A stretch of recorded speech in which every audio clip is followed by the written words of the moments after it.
যা বলেন গ্রাম্য অঞ্চলে যে পরিবর্তন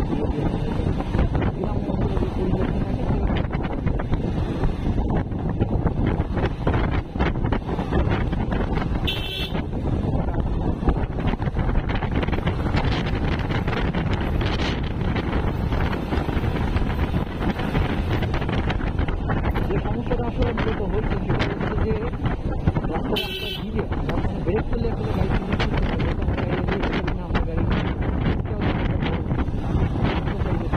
গাড়িটা বেশি স্লিপ করে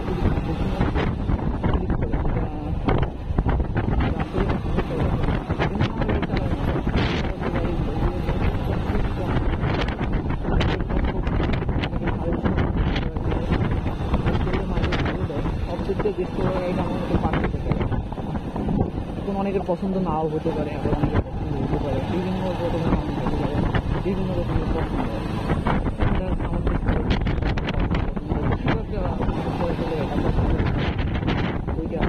ওইটা পছন্দ তাদের কাছে টাকার পরিমাণ বেশি আছে।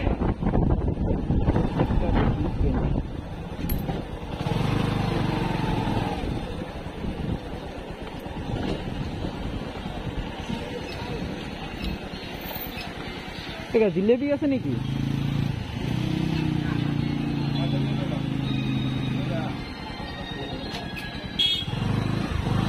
ও ওখানে নাই।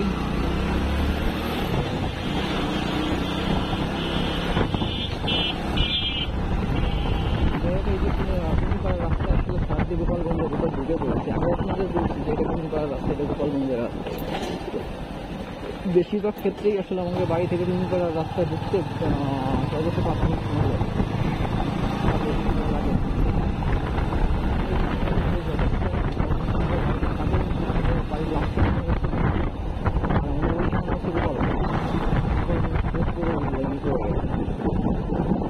তো যার কারণে আমাদের এখানে টুন করার রাস্তাটা সবসময় ভালো গোপালগঞ্জে ছিল।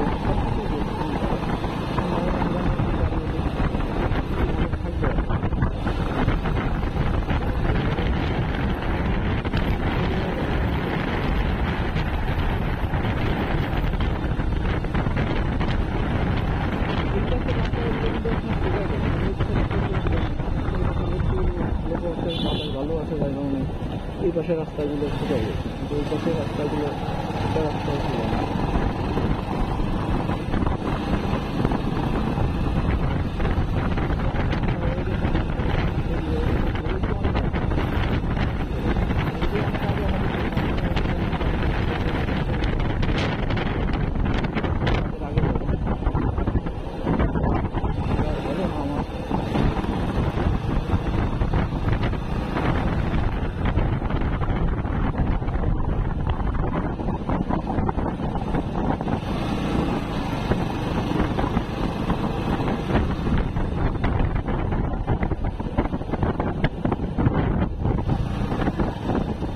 এই রাস্তাগুলো সব কিছুই ভালো, কিন্তু যে সমস্যাটা সবচেয়ে বড় সমস্যা এই রাস্তা, সেটা হচ্ছে যে এই রাস্তার মোড়গুলো প্রচণ্ড ভয়ানক। মোড়ের পাশাপাশি যে জিনিস আমার হচ্ছে মনস্টক না, যার কারণ হচ্ছে ঝাঁকিটা একটু বেশি লাগে। মনস্টক গাড়িতে যে 19 টাকা হয়, সেটা হচ্ছে যে ঝাঁকিটা খুব কম লাগে, খুবই কম ঝাঁকি লাগে। যার কারণে গাড়িতে বসে থাকলে বোঝা যায় না, আবার বিট টিক মেরে দিলেও তেমন একটা প্যারা পাওয়া লাগে না।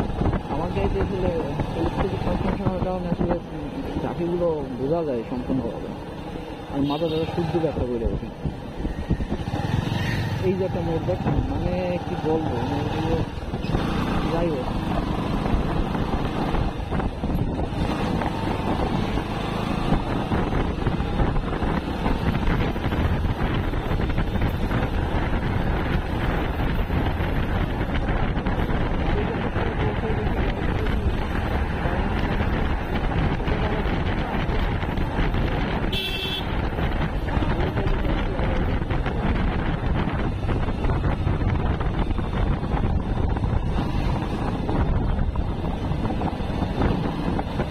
মাইকের ওখানে যে সমস্যা হয়েছে এটা হচ্ছে যে আমার আওয়াজ ভালো শোনা যায়। এই গাড়ি একটু বেশি স্পিডে থাকে তখন গাড়ির আওয়াজ শোনা যায়। কথাবার্তা বোঝা যায়। যদি আপনাদের সমস্যা বেস্ট মাইক্রোফোনের ব্যাপারে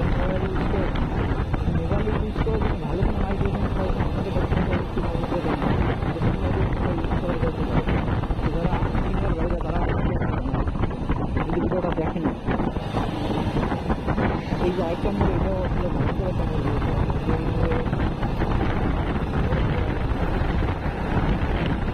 এই রাস্তা নিয়ে সাথে চলাফেরা আমাদের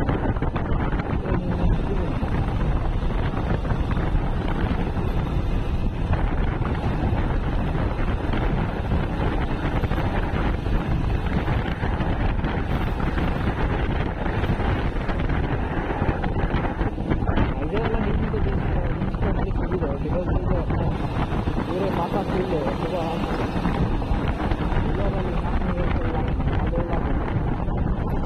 আমি ইউজ করতেছি হচ্ছে ভিগা হেলমেটটা। ভিগা হেলমেটটা আমার কাছে ভালো লাগে, মানে বলতে হয় কি যে ভালো একটা দেয় জিনিস হয়, মানে একটা দামি দামি হেলমেট ইউজ করি।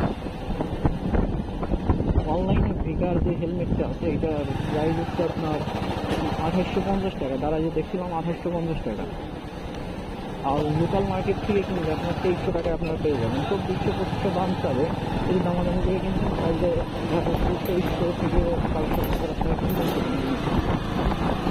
2300 হলে অবশ্যই কিন্তু 2200 থেকে 2200 টাকা। আমি ফার্স্টে বলছিলাম যে আমি দারাজ থেকে কিন্তু তা দেখি যে ভাবলাম কি যে আগে আমাদের স্থানীয় যে মার্কেটটা আছে ওটা আগে দেখছি যে কত দাম। আমি তাকে একটু অনলাইন থেকে অর্ডার দেবো।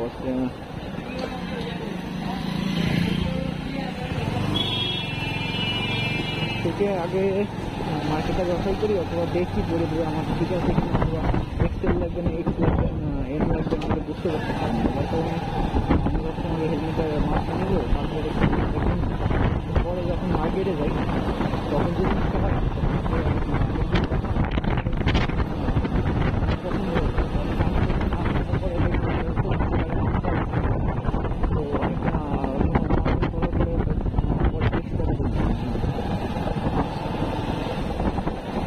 বাইশশো টাকা দিয়ে হেলমেটটা কিনছিলাম আর মোবাইল মাউন্টটা তারা থেকে কিনছিলাম, কিন্তু পাওয়া যায় না।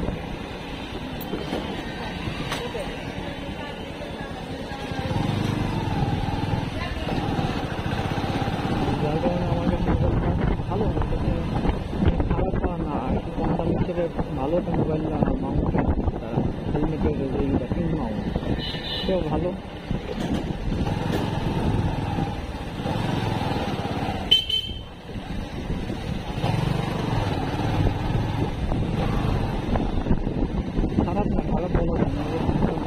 কম দামে ভিতরে কিনছিলাম, যার যাদের দরকার তারা রেটিংটা চেক করে তারপর আসলে দারাজ থেকে আপনারা কিনতে পারেন। আগে রেটিংটা চেক করেন, যে মালই কেনেন দারাজ থেকে যদি আপনি রেটিং চেক না করে মাল কেনেন সেই মাল আপনি যদি তখন আপনার হিসেবে এটা ফর্মেটে সেটা পূরণ করতে হবে, সেটা তারপর আসলে আপনার রিটার্ন করতে হবে মাল, তার আগে আপনি রিটার্ন করতে পারবেন না। তো রেটিং দেখে অর্ডার দেবেন। আর ওখান থেকে আসলে ডিলারের সাথে কথা বলা যায়, আপনি আসলে ডিলারের সাথে কথা বলতে পারেন, কথা বলে তারপর তার সাথে যোগাযোগ হয়ে যাবে। আমার ভালো দিন আমাদের রিটার্ন না করা লাগে এইগুলো বলে যদি আপনি মাল অর্ডার করেন সেক্ষেত্রে বেশিরভাগ সময় আপনাকে ভালো মাল তারা প্রোভাইড করে। আর যখন আপনি কথা বলবেন রেটিং দেখবেন খারাপ মালটা দিয়ে দিতে পারে, বেশিরভাগই দেয়। আমি যে কোনো মাল অর্ডার দিচ্ছি সব করে শরীর দেওয়া লাগতে পরে আবার অর্ডার দেওয়া লাগতে পারছি, হচ্ছে সমস্যা যে সমস্যাটা আসলে আমাদের বুঝতে হয়। আর অনেক সময় হয় কি ছবির দেখে একটু বোঝা যায় না যে কোন মালটা ভালো, কিন্তু বোঝা যায় না।